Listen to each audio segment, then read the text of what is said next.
नमस्कार प्रिय दर्शकों, एक बार फिर आपका स्वागत है हमारे YouTube चैनल प्राचीन ज्ञान सच्चा ज्ञान में।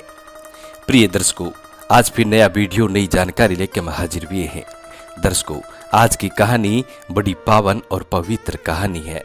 प्रिय दर्शकों, आज की कहानी में आप जानेंगे कि भगवान देवादिदेव भोलेनाथ के कितनी पुत्रियां थी। प्रिय दर्शकों, इस बात का किसी को भी मालूम नहीं है कि भगवान देवादिदेव महादेव के 5 बेटियां थी। प्रिय दर्शकों, आज की कहानी बड़ी पावन पवित्र है और हर मनुष्य की गरीबी को दूर करने वाली कहानी है। जो भक्त, जो मनुष्य इस कहानी को रोज अपने घर में सुनता है तो प्रिय दर्शकों, उसके घर से सदा सदा के लिए गरीबी का नामो निशान मिट जाता है और उस घर में रहने वाले मनुष्यों का जीवन बड़ा सुखमयी हो जाता है। प्रिय दर्शकों, इस कहानी का जिक्र आपको शिव महापुराण में देखने को मिलेगा। दर्शकों, आज हम आपको भगवान शिव की 5 बेटियों के बारे में बताने जा रहे हैं, जिनके बारे में शायद ही आपने कभी सुना होगा और शायद ही कभी आपने जाना होगा।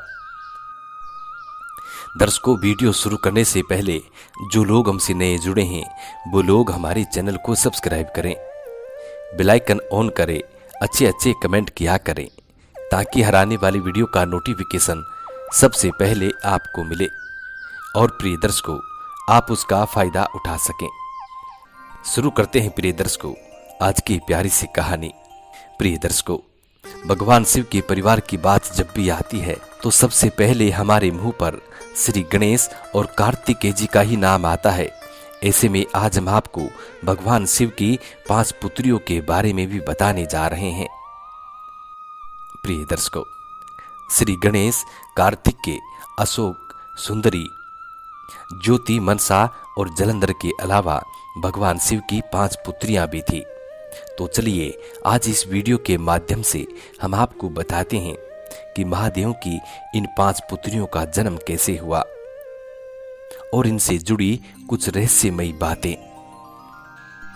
प्रिय दर्शकों, शिव पुराण में भगवान शिव और माता पार्वती की पुत्रियों का वर्णन मिलता है।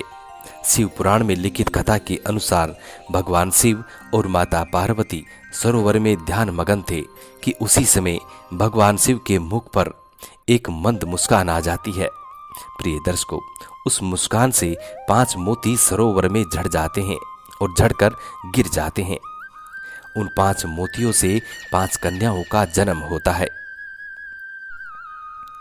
लेकिन यह कन्याएं मनुष्य रूप में न होने के स्थान पर नाग रूप में जन्म लेती है। प्रिय दर्शकों, ध्यान मग्न होने के कारण माता पार्वती को इस बात की कोई जानकारी न थी कि महादेव की मुस्कान से 5 पुत्रियों का जन्म हुआ है। किंतु महादेव को इस बात का अभ्यास था, उनको इस बात का मालूम था। महादेव अपनी इन संतानों की तरह अपनी पुत्रियों से प्रेम करते थे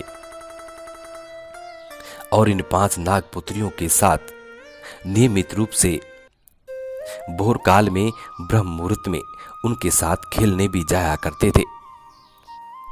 प्रिय दर्शकों, एक दिन माता पार्वती को आश्चर्य हुआ कि भगवान शिव इतनी भोर में कहाँ जाते हैं। माता पार्वती सत्य का पता लगाने के लिए भगवान शिव के पीछे पीछे चली जाती है। जब माता पार्वती सरोवर के पास पहुंची तब उन्होंने भगवान शिव को उन 5 कन्याओं पर पिता की भांति अपना प्रेम लुटाते देखा, लेकिन पत्नी प्रेम में पूर्ण होने के कारण माता पार्वती के मन में भय उत्पन्न हुआ कि कहीं ये नाग कन्याएं महादेव को आहत न कर दें। इसी कारण से माता पार्वती ने उन कन्याओं का अंत करने का निर्णय लिया। भगवान शिव माता पार्वती की मनसा को समझ गए थे और उन्होंने माता पार्वती को रोक लिया। प्रिय दर्शकों, माता पार्वती के भगवान शिव के पूछने पर उन नाग कन्याओं की माता होने का सत्य ज्ञात हुआ। प्रिय दर्शकों, अब आपको बताते हैं कि भगवान शिव की 5 बेटियों के नाम क्या क्या हैं। प्रिय दर्शकों, भगवान शिव की इन 5 बेटियों के नाम जया, विषहर, सामिलबारी, देव और दोतली है। प्रिय दर्शकों, शिव महापुराण में इस बात का उल्लेख है कि भगवान शिव ने अपनी पुत्रियों को विशेष वरदान दिया था। इस वरदान के अनुसार जो भी व्यक्ति महादेव की पूजा के साथ उन नाग कन्याओं की भी पूजा करेगा, उनके परिवार को कभी भी सर्पदंश का भय नहीं होगा, यानी नाग डसने का भय नहीं होगा। इसके साथ ही इन नाग देवियों की कृपा भी उन पर बनी रहेगी और इसी के साथ ही इन नाग कन्याओं की कृपा से धन धान्य में कभी कोई कमी नहीं रहेगी। प्रिय दर्शकों, ये थी भगवान शिव की 5 पुत्रियों के जन्म की कथा। अगर आपको ये स्टोरी अच्छी लगी है तो प्रिय दर्शकों, तुरंत कमेंट बॉक्स में जाकर हर हर महादेव जरूर लिखें। प्रिय दर्शकों, यदि आप भी शिव पूजा करते हैं तो शिव पूजा के साथ साथ यदि शिव पुत्रियों की भी पूजा करते हैं तो प्रिय दर्शकों, देवादिदेव महादेव की असीम कृपा आप पर होती है। क्योंकि हमारे हिंदू धर्म में, क्योंकि आज के इस युग में हिंदू धर्म के जितने भी लोग हैं शिव पूजा तो करते हैं, लेकिन उन लोगों को इन नाग कन्याओं का पता नहीं है, शिव पुत्रियों का पता नहीं है कि शिव के कितनी पुत्रियां हैं। प्रिय दर्शकों, यदि इस बात का ज्ञान नहीं है तो आज इस बात को आप समझ लें। जब भी आप शिव की पूजा करें तो शिव पूजा के साथ शिव पुत्रियों की पूजा करना भी बहुत जरूरी होता है। यदि आप शिव पूजा का फल प्राप्त करना चाहते हैं तो प्रिय दर्शकों, शिव पूजा के साथ नाग की पूजा जरूर की जाए, यानी नाग कन्याओं की पूजा भी इसके साथ की जाए, यानी नाग कन्याओं की पूजा भी शिव पूजा के साथ की जाए तो बहुत सर्वश्रेष्ठ होता है और बहुत ही जल्द आपको इसका लाभ मिलता है। क्योंकि शिव पुत्रियों को शिव ने वरदान दिया था कि जो भी संसार में मनुष्य तुम्हारी पूजा करेगा तो तुम उसके घर में धन धान्य की कभी कमी नहीं होने देगी। इस तरह का वरदान देवादिदेव महादेव ने अपनी पुत्री यानी नाग कन्याओं को दिया था।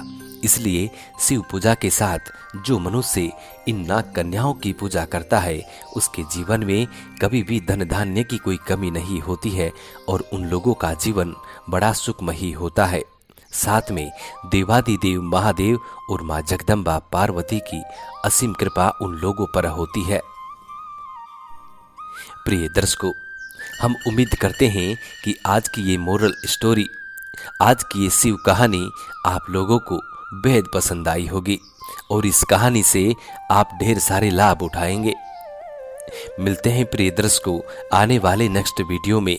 तब तक अपना ख्याल रखें। जी नमस्कार, धन्यवाद।